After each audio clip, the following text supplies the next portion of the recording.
All right, buddies, moving on after this point. Yes. Next, we will do the actual cost and what do you say? The explanation with respect to actual cost, that is 43.1 is what we'll have to check now, right? So let's go back.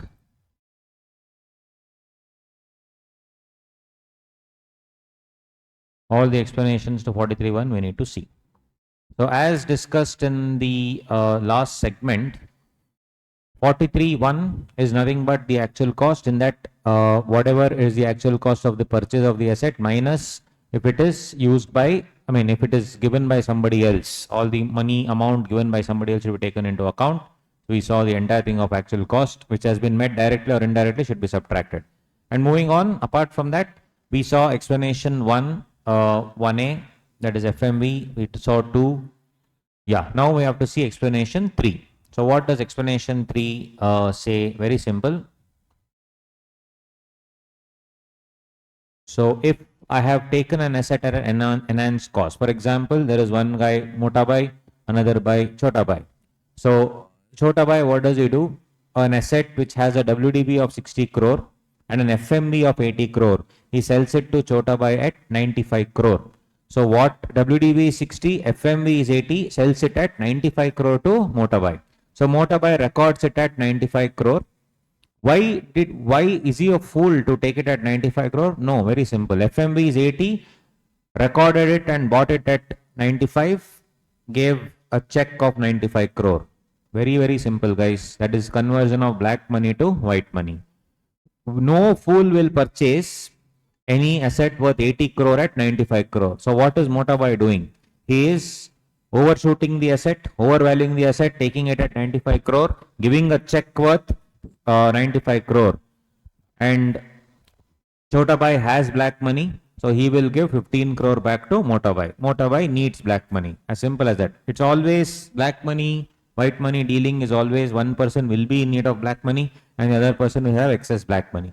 So Chota Bhai, whatever black money he has shifted to Mota Bhai, and Mota Bhai has given the check of 95 crore. And now double benefit for him. He is recording it at what rate? He is recording it at 95 crore and claiming exemption. I'm claiming, depreciation on that. Imagine. So on an enhanced cost of 95 crore. Now this, obviously a lot of things were happening like that, because of which explanation 3 was added, saying that, boss, if you do all these nonsense things, first of all, under 270 capital A, 200% will be the penalty. Apart from that, my dear friends, here,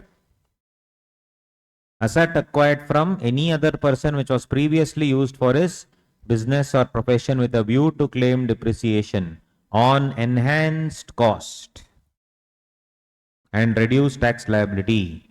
So in this case, what they have told, the assessing officer with the prior approval of the joint commissioner will be determining the actual cost. So the assessing officer of Mota Bhai Limited will say, bro, it is not 95 crore, it is only 80 crore. That is your FMV. You have overshot it. I am not going to allow. That is explanation 3, my dear friends. Explanation 4 is interesting. So what happens is, in explanation 4, Mota Bhai has an asset worth 5 lakh, sells it to Chota Bhai at 5.5 lakh. Chota Bhai sells it to KD Bhai at 6 lakh. KD Bhai to Rocky Bhai at 7 lakh. 7 lakh Rocky Bhai will give a gift or whatever it is to QT Bhai at 7.5 lakh. And QT Bhai sells it back to Mota Bhai at 5 lakh. Brilliant. He had an asset of 5 lakh and is getting back the asset at 8 lakh. He's recording it at 8 lakh. This is not this explanation 3. Why? Because in explanation 3, he never owned the asset. He just bought another asset. Here, it's reacquired by him. This sort of reacquisition, etc., will not be allowed. So what does the law say? Very simple. What amount you bought for? 8 lakh or this 5 lakh that you sold it for, or whatever value you had minus the depreciation that is allowed on it. Original cost minus depreciation, or whatever you reacquired, 8 lakh, whichever is less is what they say. So if you see original asset transferred by the assessee Mota Bhai and reacquired by him Mota Bhai, actual cost shall be original cost less depreciation allowable to him, assuming that is the only asset in the relevant block, right? Only that one asset you should single out and calculate the WDV as on that day, as on the day of the transfer, or the day of the reacquiring, whichever, whatever price he reacquired for, whichever is less. Price paid for reacquiring, whichever is less. Very, very clearly given, whichever is less. In previous year 2021, Mojo Limited sells an asset whose WDV was 2 lakh to Devil Limited at a selling price of 5 lakh rupees. Mr. Devil sells his asset to Fuzzy Limited at 7 lakh. Mojo reacquires at 7 lakh rupees. Actual cost will be the WDV at the time of original transfer. How much? 2 lakh rupees. Or you can say original actual cost less depreciation. In this example, he sold it for 5 lakh, but assume the WDV was around 4 lakh. The original cost minus depreciation was 4 lakh. So 4 lakh or 8 lakh, whichever is less. How much? 4 lakh should be taken into account. If this was 2 lakh, 4 lakh or 2 lakh, whichever is less, 2 lakh. That is what we should think of. That is explanation 4. Explanation 4.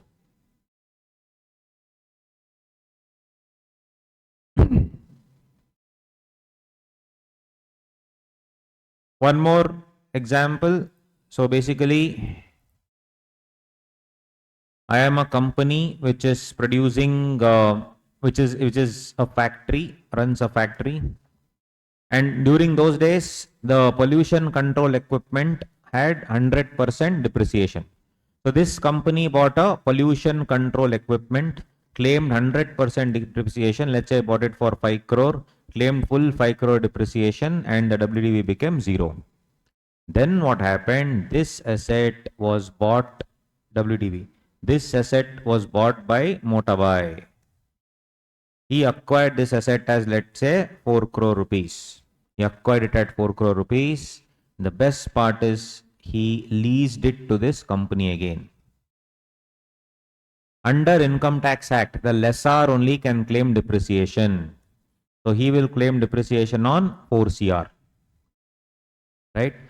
Something where other party has already claimed full benefit, because it is transferred to somebody else, he is claiming full benefit again on 4 crore, and he is claiming depreciation because the lessor only can claim depreciation. For the factory is a win-win situation. For the factory, it is getting the asset back at 4 CR. And whatever was at 0, it sold it at 4 crore. So 4 crore will be the short-term capital gain, and this business was undergoing a lot of losses. So this capital gain will be set off against the loss. So first of all, the gain will be set off against loss also. And second of all, I am getting to use the asset again. Plus for Motabai also, it's a win situation because 4 CR. My dear friends, to curb this from happening, explanation 4A is there. Explanation 4A says, bro, cheating. Nothing allowed. What is allowed? Just 0. It will be taken as nil. It will be taken as nil. So if you see, basically nil. In this example, nil. WDV or actual cost to the SSE, Motabai, will be the WDV of the seller. Factory, 0. That is what it is.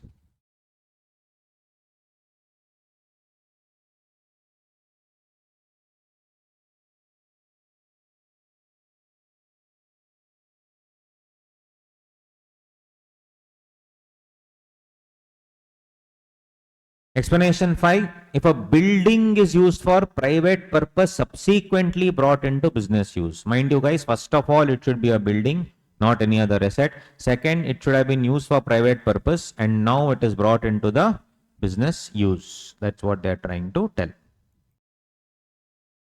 So again, I repeat, building, private purpose, and subsequently it is brought into the business. So if it is any other asset, this will not come. And if it is used for business before, it will not come, and it is used for personal now, it will not come. It should have been it must be a building, should have been used for private and now brought into business. So here, the cost of purchase or construction of the building as reduced by the notional depreciation. Why notional depreciation? Because it was used for personal purpose that time. At the rate in force on that date. Which date, guys? On the day it is brought into business. So even though the building was, let's say, 10-year-old, and that 10 years ago, the rate was 20%. But the day I'm bringing into business, that is yesterday, the rate is 10% for building. What should I take? 10% or 20%? 10% at the rate in force on that date, up to the year of bringing the asset to business. Correct? So Anuj purchased a building for 20 lakh rupees on 25th December. On 17th September, he brought this building into business. In this case, actual purchase price of the building will be reduced by the notional depreciation charge on the building for the period, this period. Actual cost is determined in the manner only when the building is brought into business. If any such, this is the best part. If any other asset is brought into business subsequently, for example, I have a car which was used for private purpose. It is brought into business. I bought it at 1 crore. Now actual value, if you think about it, car depreciates quickly. Actual value of just around some 10 lakh rupees. But still guys, you see, actual cost will be the original cost at which such asset was acquired. So when I'm bringing the car into business, I can record it at the actual price of 1 CR. So this can be a tax planning tool for sure. This is explanation 5. In the same breath, let us see explanation 11 and come back to the other explanations. Explanation 11. Asset brought into India by a non-resident SSE for his business or profession.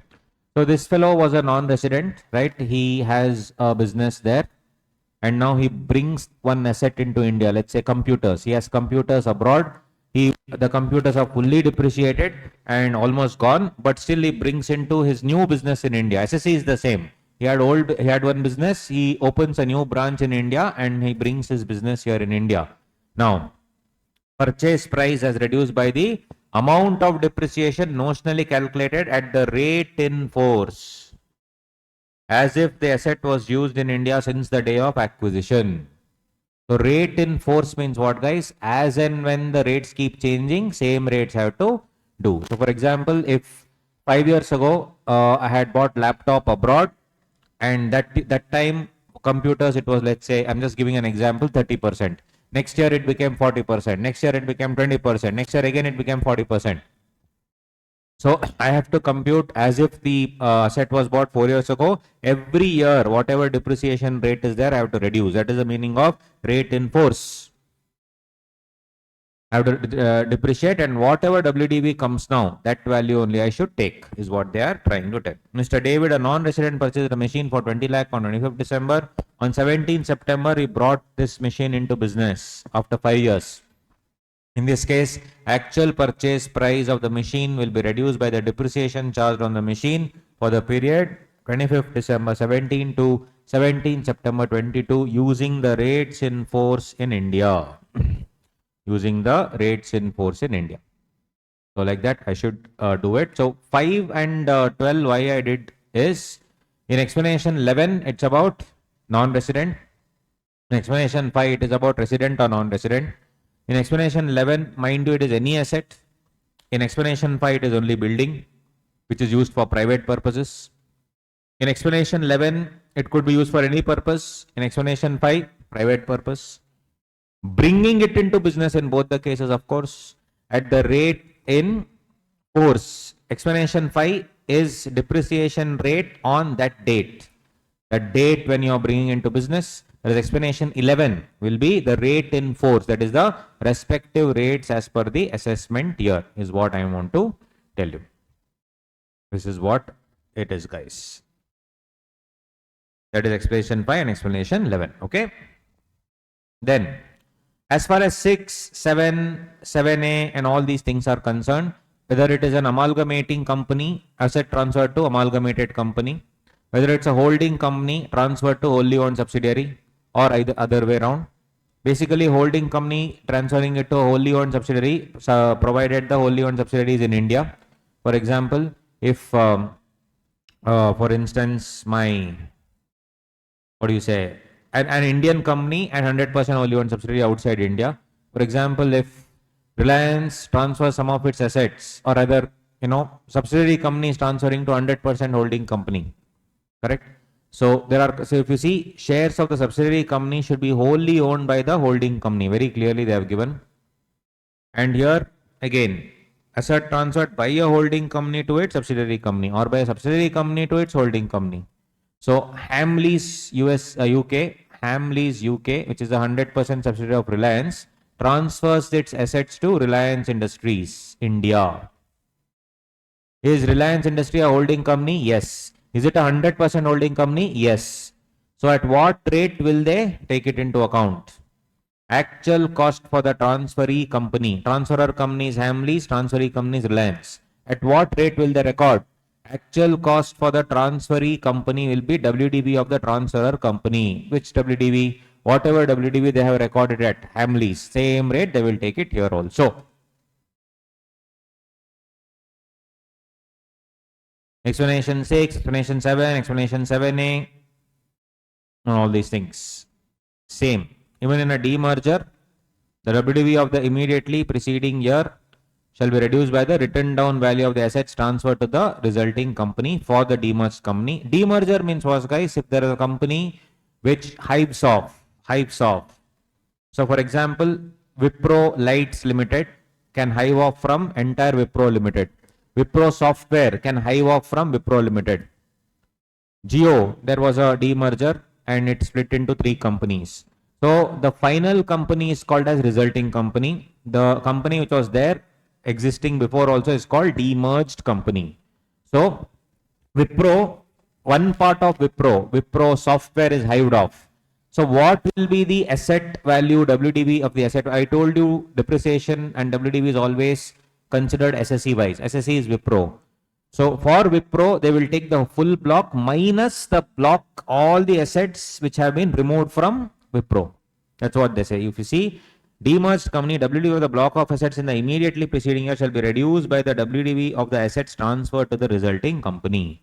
But for the resulting company, that is for Wipro Software, what will be the actual cost for the resulting company, Wipro Software, WDV of the demerged company? Very simple. So whatever WDV you should calculate, from that I will take it and record it at actual cost. And from the demerged company, whatever the entire asset is their value, take the entire asset value.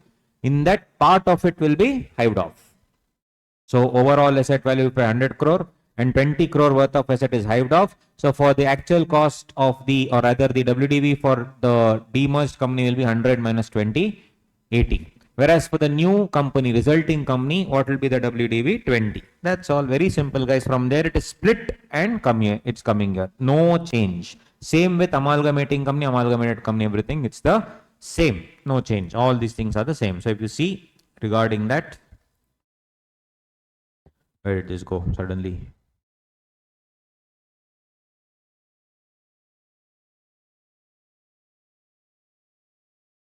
Right. Because under section 47, subsidiary company transferring asset to holding company is not an asset, not a transfer, sorry. Holding company transferring to 100% subsidiary is not a transfer under section 47, similar to demerger, all those things, etc. So ultimately, the transferor company and transferee company, for both, they have explanation 6 and explanation 2. Explanation 6 to 43.1, which we have seen, and explanation 2 to 43.6. So 43.6 is the WDV. So what they are trying to tell is, from the WDV of the demerged company, we should subtract that part of WDV which is hived off, is what they are ultimately trying to tell. And actual cost of transferor company will be the same actual cost. Basically at the WDV is what they are trying to tell. Then explanation 8 we have already discussed. If I have acquired some funds, borrowed funds, actual cost will be the purchase price of the asset. I have taken a loan and then bought an asset. The actual cost of the asset is the purchase price of the asset plus interest on the loan borrowed till the asset is put to use. Interest on loan borrowed till the asset is put to use. So till the asset is put to use, whichever date it is, purchase price plus interest on loan borrowed till the asset is put to use. This is for what? Asset acquired out of borrowed funds. Purchase price plus the interest on loan borrowed till the date asset is put to use.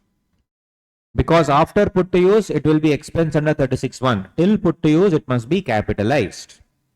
Similarly, asset acquired subject to levy of excise duty, etc. Where if SENVAT credit is availed already, SENVAT credit shall not form part of the actual cost. We have already discussed in the previous segment. These are all the explanations, my dear friends. And under 35 AD, your specified businesses, it is already allowed, the expenditure is already allowed, debited to P&L account, then it will not be forming part of the actual cost. Means if I buy an asset, I can take a full 100% deduction under 35 AD. If I have already debited the full amount to P&L account and then that asset is later brought into business, how can I take double deduction? I have already taken 100% in the P&L account. I cannot take a double deduction. So all these things are covered here, and if you see essentially in actual cost here,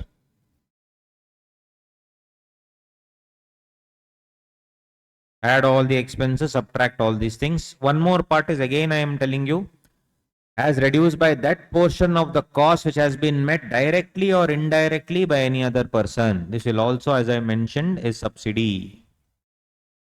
Government subsidy, government grant, it's the same. That also has to be subtracted and that only will be my actual cost.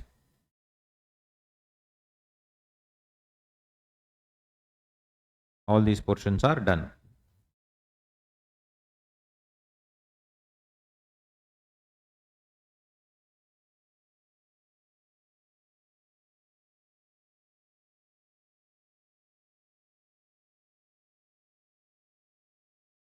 All this we will do shortly.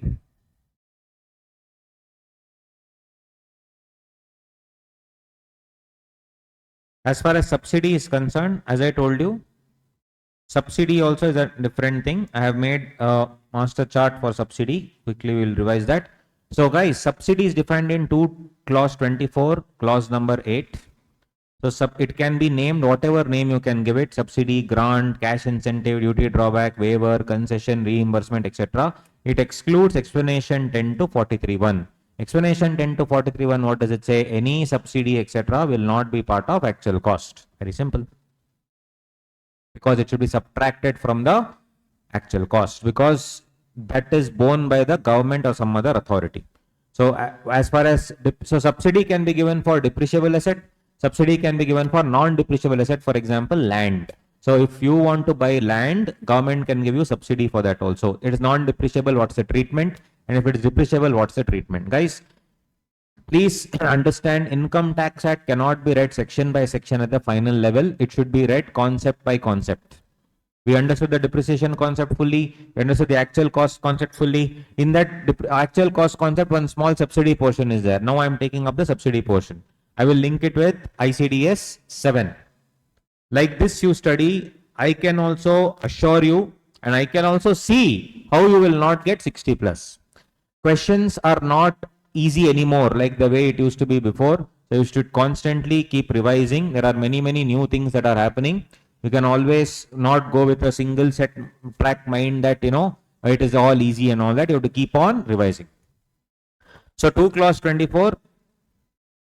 18, right? Depreciable. Subsidy is identifiable against the asset. So subsidy is not identifiable against the asset. Subsidy is identifiable against the asset. In that case, guys, depreciable asset, then explanation 10 to 43.1. Cost of the asset less subsidy will be my actual cost. Very simple. 20 crore I bought an asset, 3 crore is subsidy. 20 crore minus 3 crore, 17 crore will be the actual cost. What if it is not identifiable with respect to given to a asset? For example, the government has given subsidy for everything put together. I have bought some 5 machinery. For 5 machinery put together, they have given me subsidy. For example, I have 4 assets, 10 lakh, 20 lakh, 30 lakh, 40 lakh. So overall 100 lakh, they have given 10% subsidy. Overall 10 lakh subsidy. How should I reduce now? Each of is in a different block. This is machinery, this is plant, this is something else, this is building. How do I subtract? So in that same ratio, 1:2:3:4. Very simple. So from P1 I will reduce 1, from P2 I will reduce 2, from P3 I will reduce 3, and from P4 I will reduce 4. I'll keep on reducing. Non-depreciable asset. If subsidy is given towards a non-depreciable asset, that entire thing is PGBP income, because income as per section 28 also includes subsidy. So if I receive something on land, my dear friends, that entire subsidy will be taxed under PGBP as a benefit. Any other subsidy also PGBP. Very, very simple. So if land 8 crore, building 2 crore, and I'll get 10 crore, overall I'll get 25% subsidy for land and building. I should only take 25% of 8 crore is not at all covered. Correct? 25% of 8 crore, that is 2 crore, is not deducted, but it is PGBP income. 25% of 2 crore will be deducted from the actual cost, is what they say. And what does the ICDS say about it? Depreciable asset, assessee repays the subsidy, then repayment amount will be added to the block of asset. Now you subtract it. Later when I repay that subsidy, let's say subsidy has been given only for 2 years, like a loan they have given where you have to repay the subsidy. And since I've repaid the subsidy, definitely it can be added to the block if it's a depreciable asset in the year of refund, And if non-depreciable asset you have added, you have refunded. For example, for land I received subsidy 2 crore. Tomorrow I have repaid that subsidy 2 crore. That in the year I will allow expense. Why will I allow expense? Because subsidy income has already been taken. Is this in the BEAR Act? Actually no, it is in ICDS. Right? ICDS is very much part of the act anyway. Guys, I again repeat, let's not go section by section. Let's go concept by concept. Okay? Come on, fist bump. All of you. Come on. Very good. Shall we go ahead, my dear buddies? Right. So, what about waiver of loan? Waiver of loan also, there is a High Court decision in the Sai industry case law. If government gives a loan and you buy an asset with respect to the loan, tomorrow government has, waived off that loan. They'll say no problem, leave it. So it is reduced by government waiver. Correct? Government has given a loan and from that loan you bought an asset worth 10 crore. Government waives 9 crore. Government waives, let's say 1 crore they will waive. So will you take it as 9 crore is the question? Answer is yes. It is reduced by that part met by any other person. Who is that any other person? Government. So definitely it should be reduced from the actual cost, my dear buddies.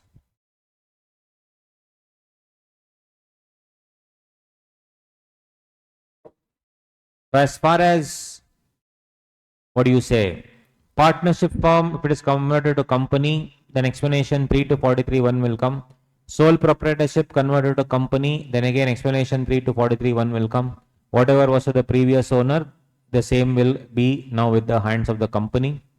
And even under section 47, it is exempt. On the other hand, if private company or unlisted company is converting itself to LLP, then as per section 47, it is not a transfer. But as per 2C to 43(6), there is a different provision, that is explanation 2C to 43(6). Then what you should take, you will see later when we discuss the LLP portion. As far as actual cost is concerned with respect to amalgamation, demerger, conversion, etc.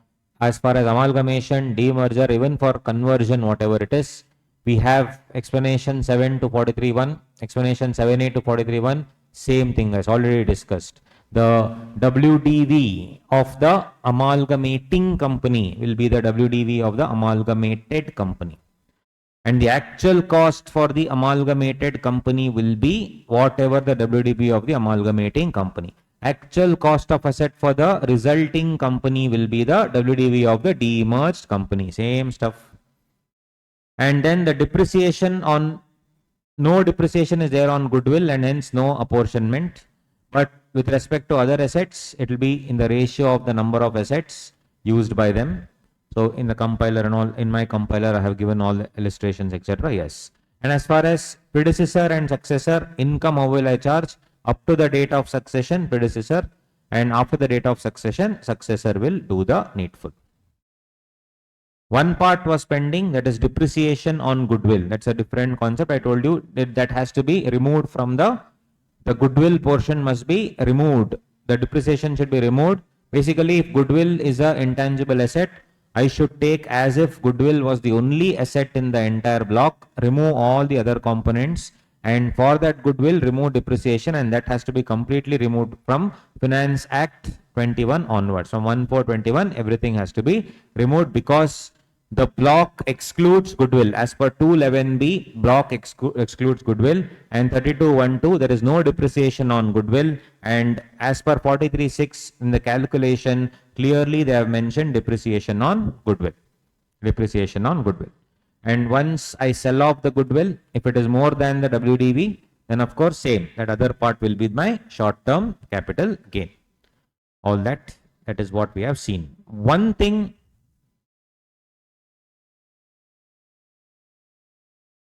we have to keep in mind, that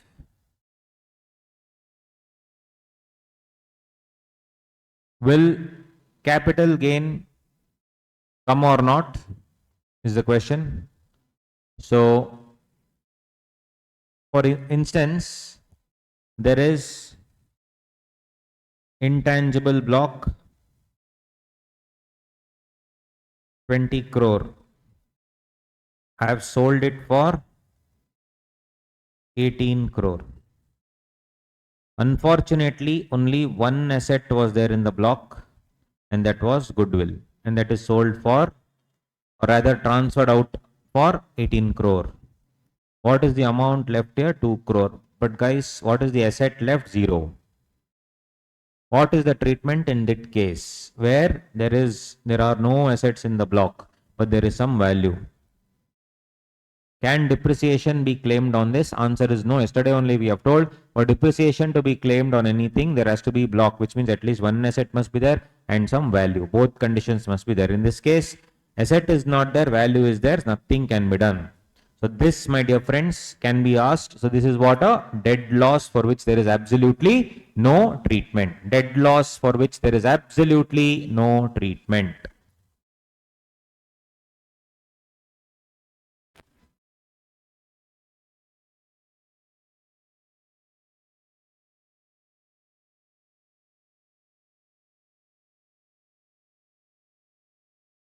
So we'll take an example just for you to understand. WDV of the block as on 1/4/2020, case 1, 1 crore 10 lakh. Goodwill purchased on 1/1/2018, 80 lakh. So guys, this was the original cost of the goodwill. Today I need to remove this. This minus depreciation I have to remove as if that was the only asset in the block.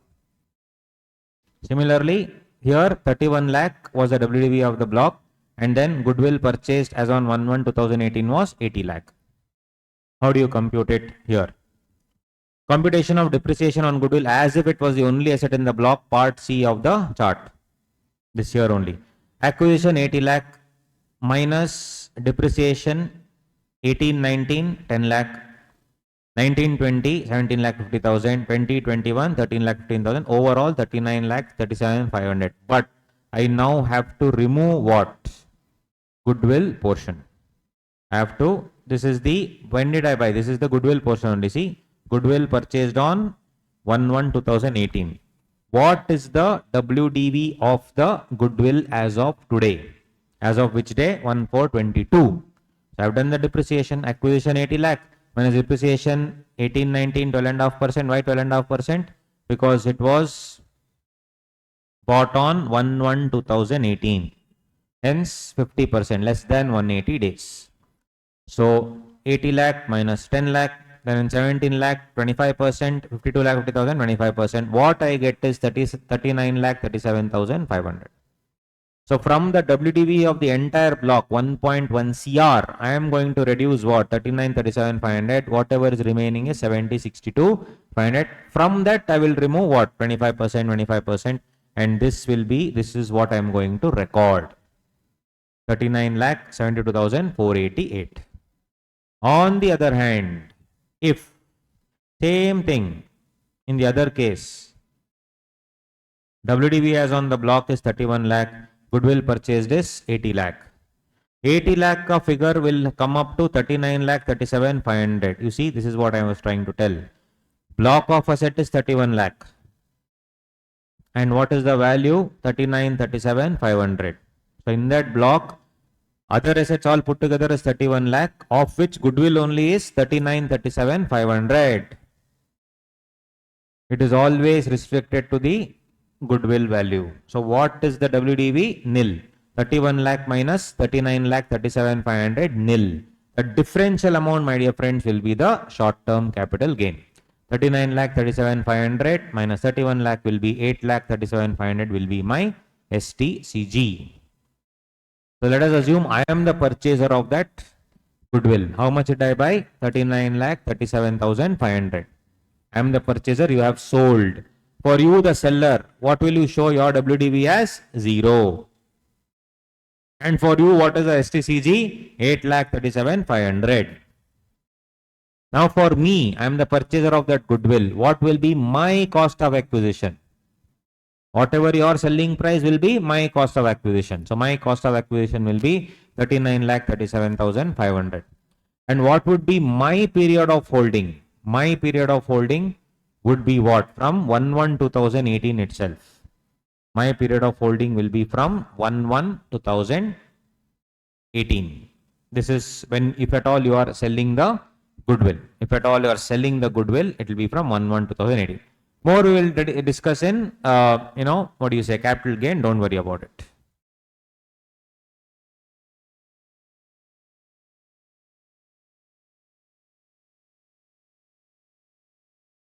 Next, guys, next concept will be 43A.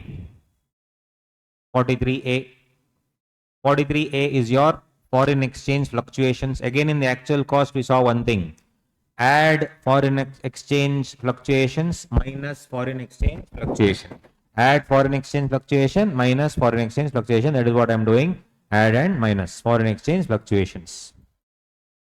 So 43A was something which was changed a lot by Shri Arun Jaitley ji. This is the adjustment with respect to the forex, whereby if you buy an asset for $1 80 rupees, later it becomes 84 rupees at the time of payment. The loan you borrowed or the asset you borrowed, asset you bought on a credit basis, whatever, either you take a loan or you take it on credit, either way, right? You see applicability as per the, if you read the wordings of the BEAR Act, asset acquired outside India by foreign currency loan, 43A will come. Asset acquired outside India by taking a Indian currency loan, later INR loan is converted to foreign currency loan, 43A will come. What are the types? I told you two things. One, you either take a loan and buy an asset, or you buy an asset only on credit basis from a foreigner. So one is what? Cost of asset, supplier's credit is called, that is buying the asset on supplier's credit. Second one is repayment of foreign currency loan plus interest thereon. That is asset brought in for business or profession. But there was one more thing where asset is acquired in India by taking a foreign currency loan. All these things are what? Asset acquired outside India, asset acquired outside India. But what about asset acquired in India but by taking a foreign currency loan? This is what Arun Jaitley inserted. That is also covered under 43AA. So ultimately everything is covered. Asset acquired outside India from a foreign currency loan. Asset acquired outside India by an Indian currency loan, later converted to foreign currency. Asset acquired in India by taking a foreign currency loan. Type, as I told you, supplier's credit and repayment of foreign currency loan plus interest thereon. Treatment only at the time of payment. Guys, as per the Ind AS and as per AS 11, it used to be what?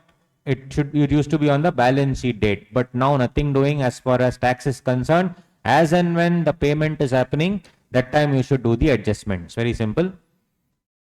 And what would be the adjustments?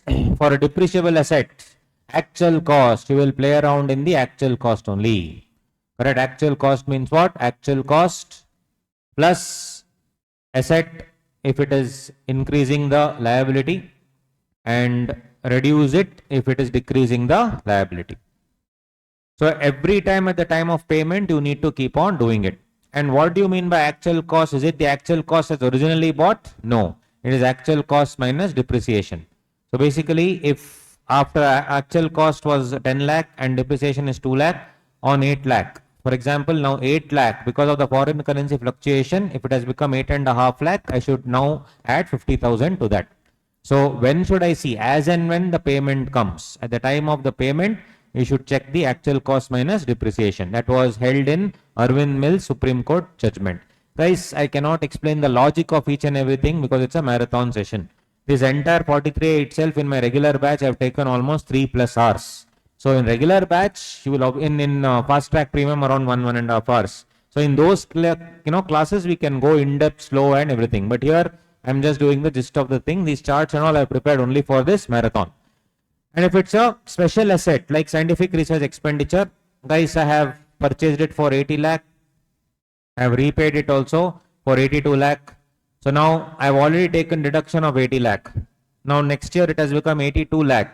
So 2 lakh rupees, can I take it as a deduction in my P&L account? Yes. Why? Because scientific research expenditure, even if it's a capital expenditure, full amount is debited to P&L account. Sir, what about non-depreciable asset? Non-depreciable asset like gold, etc.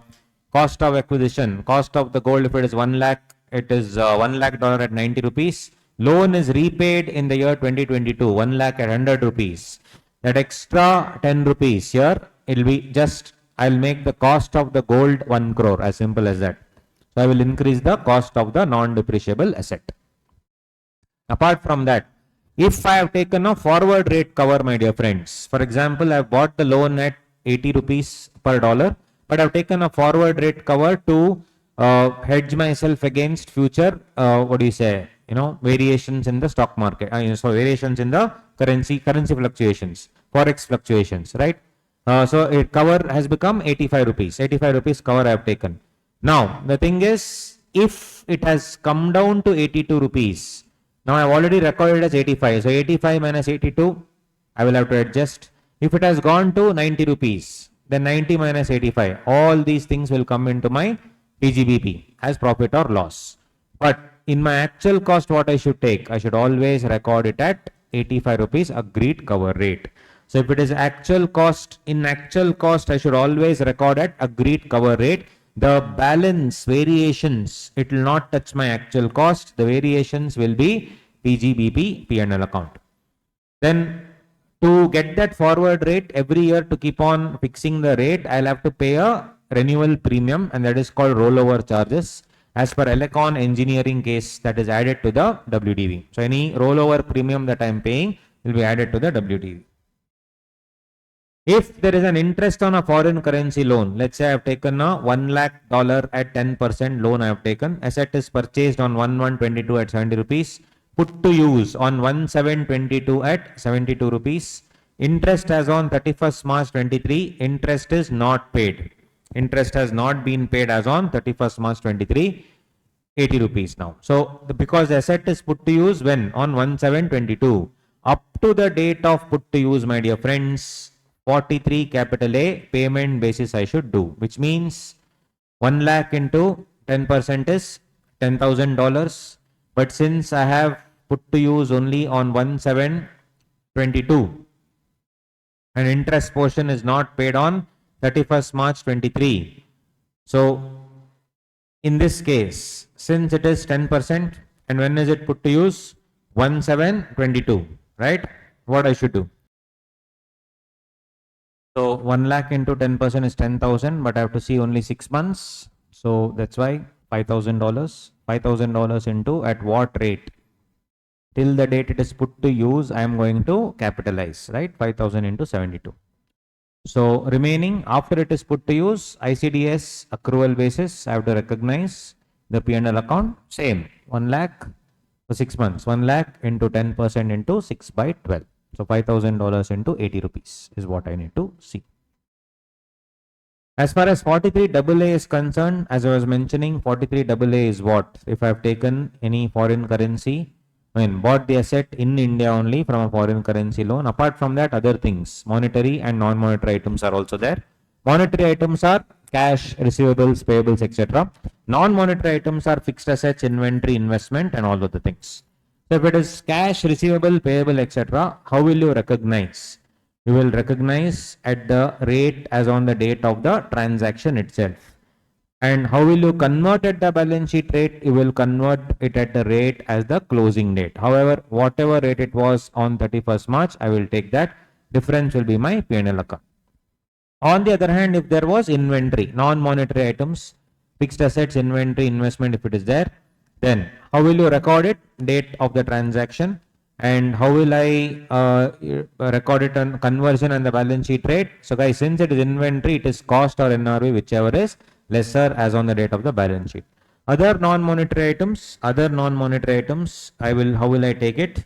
Rate at the date of transaction I will take. Conversion, there is absolutely no conversion for other non-monetary items. The difference will be ignored. If recognized in the accounts, it will be disallowed by the assessing officer. This also is an important point. For other non-monetary items, as per ICDS, my dear friends, it's all as per ICDS I am doing. So along with the classes, along with these marathon sessions also, I am covering ICDS. So conversion, there is absolutely no conversion for other non-monetary items. Fixed assets, inventory, investment, etc. Now, fixed asset portion, that is asset portion already discussed. Inventory is this, other investments, etc. How will I, inventory is this side, other investments, how will I take? There is no concept of conversion. And only at the initial date, I will, and the date of the transaction, I will close it. This is what they are trying to tell.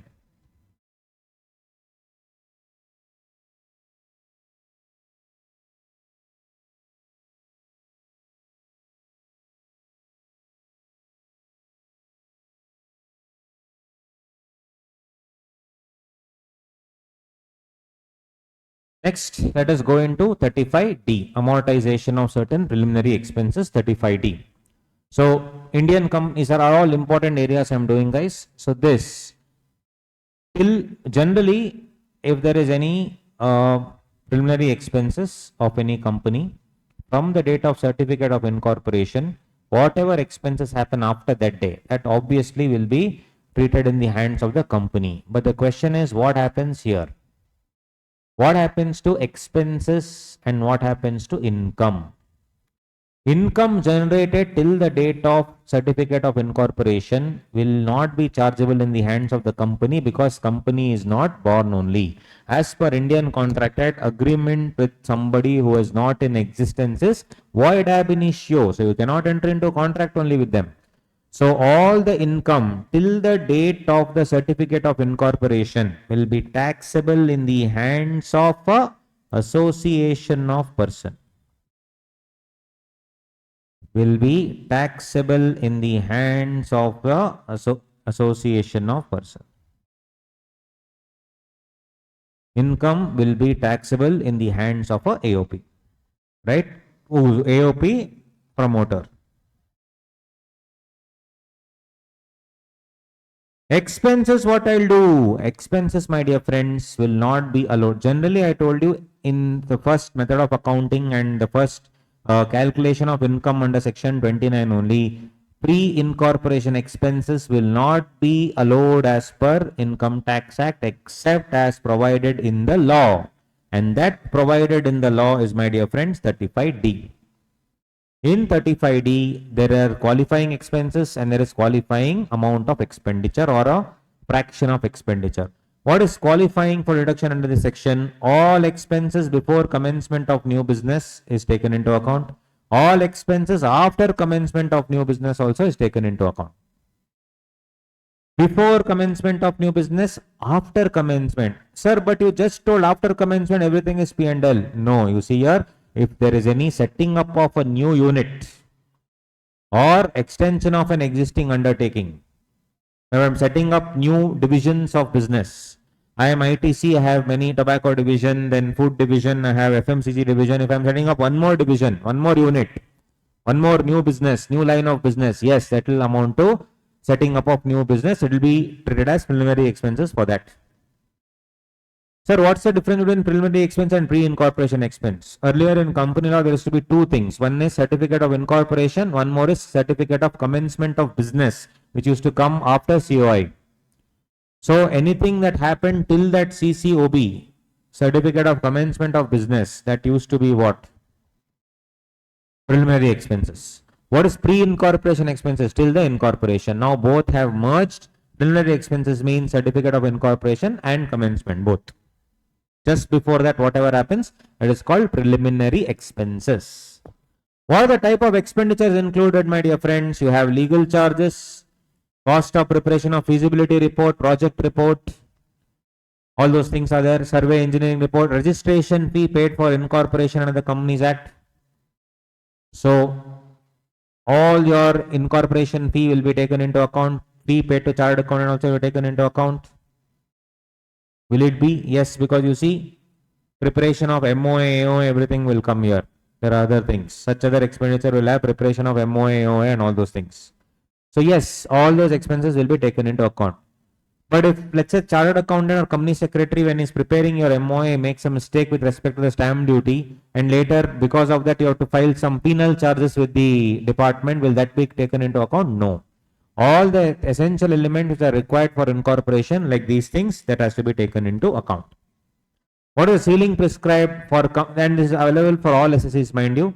For company SSC, 5% of the cost of project or 5% of capital employed, whichever is higher, or the preliminary expenses, whichever is less you should take. Part number 1 is what? 5% of the cost of the project or 5% of the capital employed, whichever is higher. Second entire part is preliminary expenses. So this is 1 or 2, whichever is less. And as far as others are concerned, you have preliminary expenses or 5% of the project, whichever is less.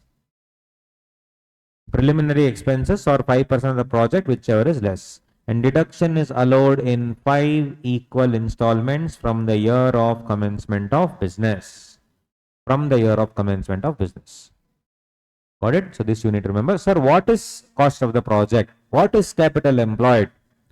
Capital employed means the aggregate of share capital, debenture, long-term borrowing.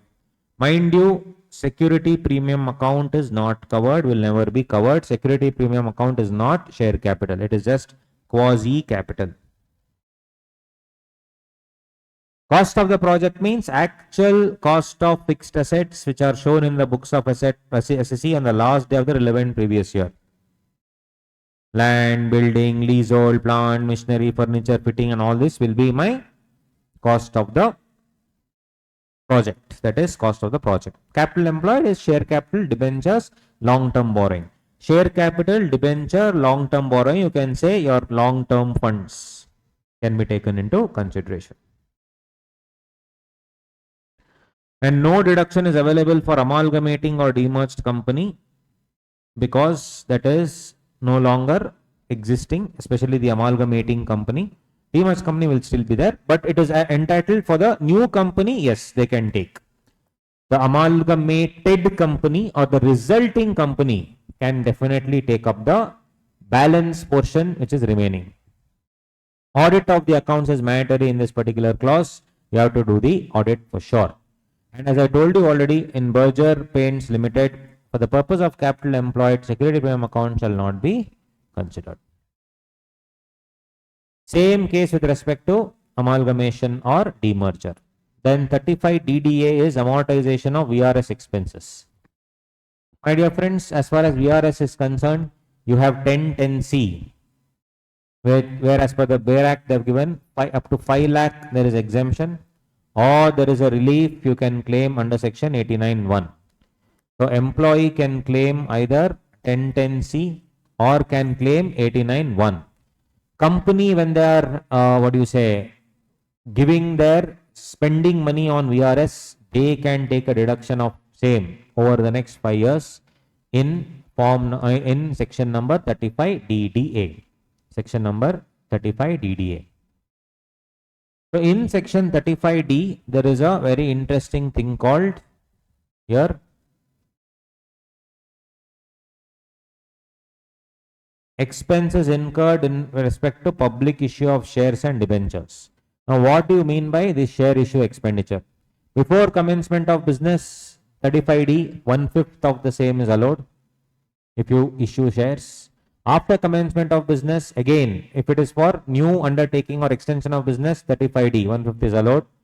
If I have taken a, working capital, for working capital I have taken, then my dear friends, 35D will not come. Correct? Anything with respect to working capital, it will not come.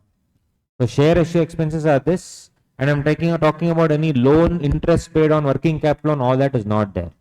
Then extension of authorized capital, ROC fee paid, not allowed.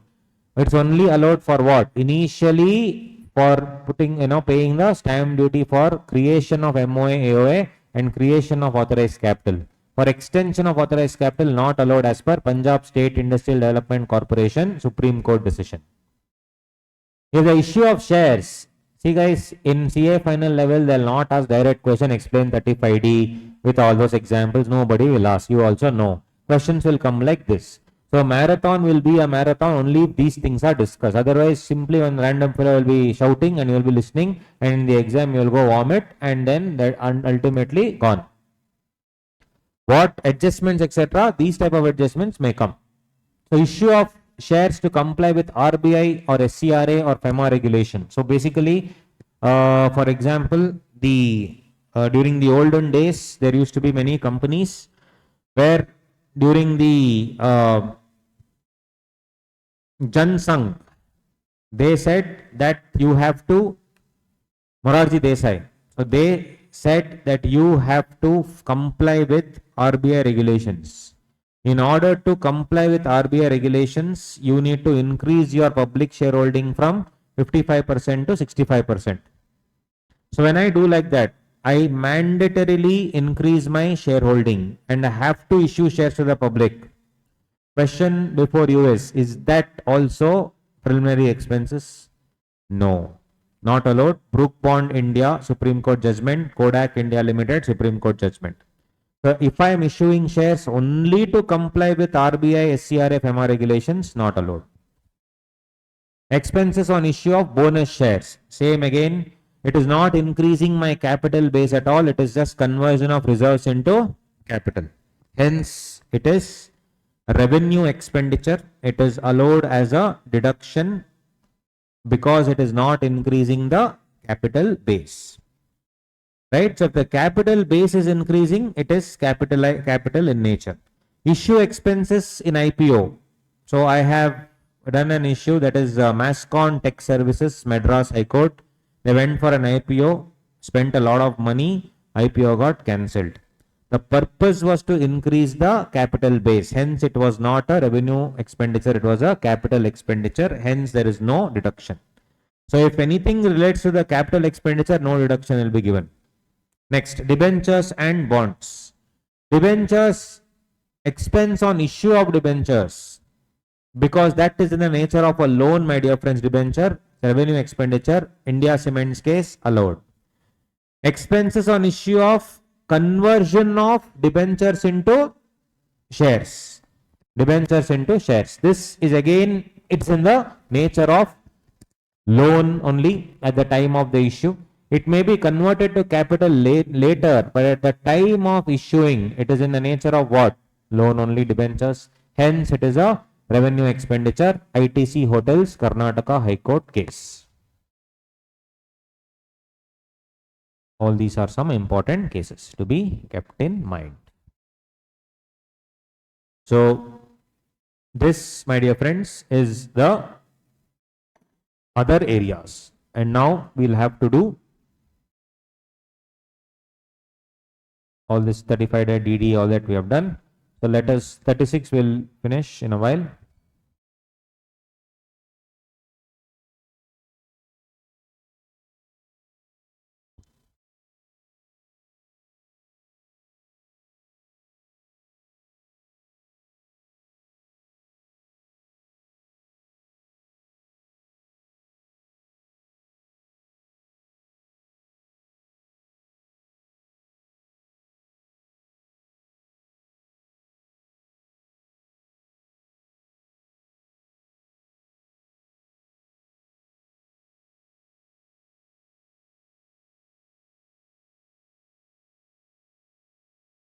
Let's do the other important area, section 40 capital A.